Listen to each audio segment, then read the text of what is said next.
ultra off trail here, and I wanted to shoot a little video and bring you up to speed on what happened since my last on trail video. I think I ended that with saying that I wasn't feeling well, and I had a friend thankfully coming to pick me up at a nearby road. I was less than a mile away from them, and I was able, thankfully, to get reception on the top of a mountain and book a spot at the Wise Pines Hostel outside Woodstock, Vermont. That day, I really was not feeling well at all. My cough was getting worse, and I was feeling really feverish. Um, I got off trail and I booked a private room at the hostel. I didn't want to be in the main bunkhouse around other hikers, mainly because of my cough at night. Even in a private room, I felt like it would disturb folks. This hostel is an amazing property, as I did shoot some video that you've probably seen already or will shortly. And they also have, in addition to private rooms in the main bunkhouse, they have these two, you can see one behind me, and I'm in one, tree houses that are basically tiny homes on stilts. They're little houses, single room, and I have a bathroom and everything in the huge hiker lounge building that's right next door to me.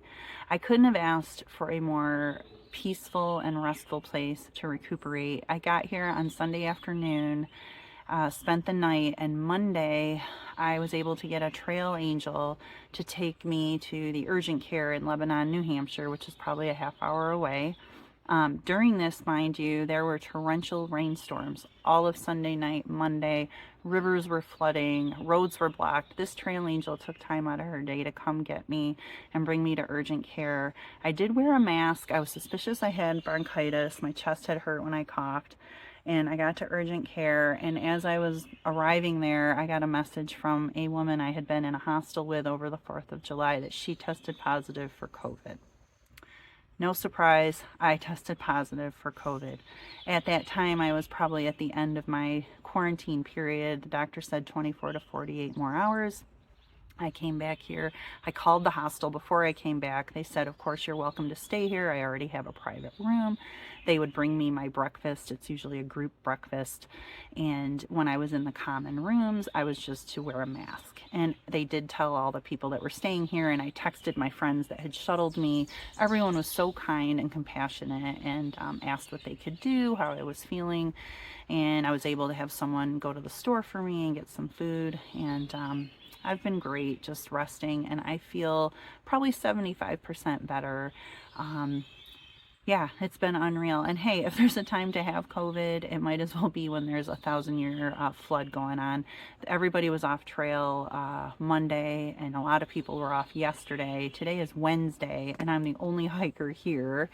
It's a beautiful day. People have left, are back on trail, heading north or south. A couple of them are southbounders.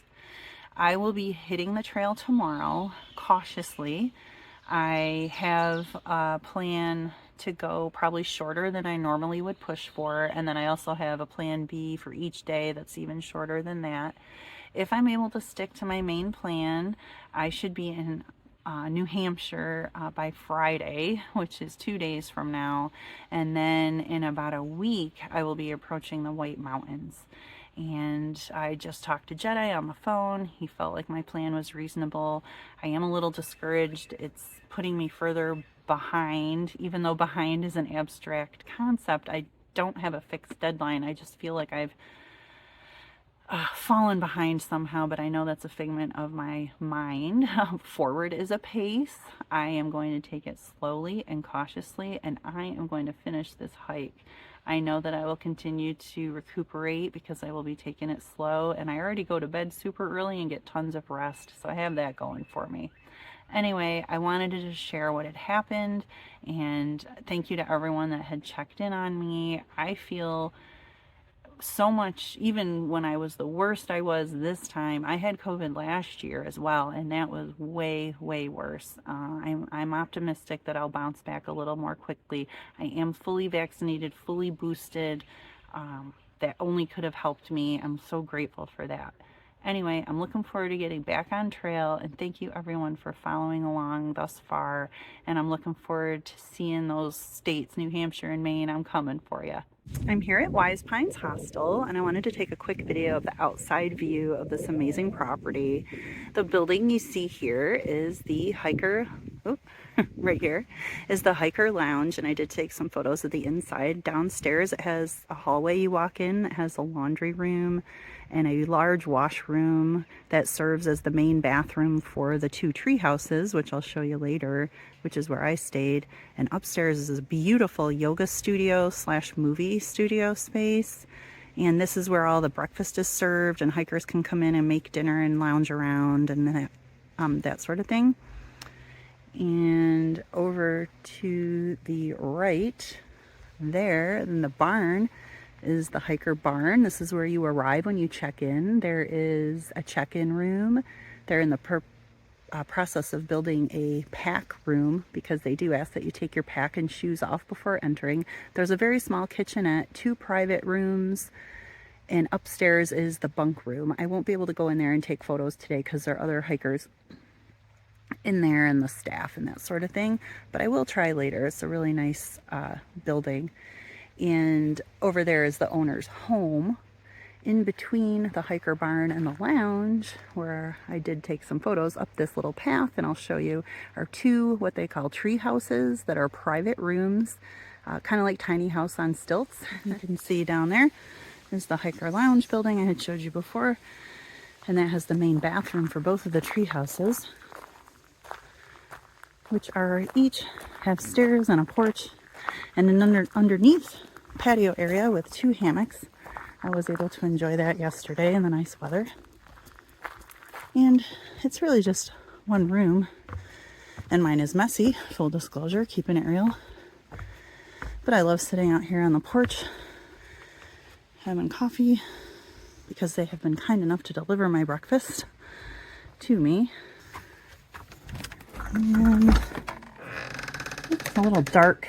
So you have the blinds drawn, and it's messy because I have pack explosion because I'm a backpacker.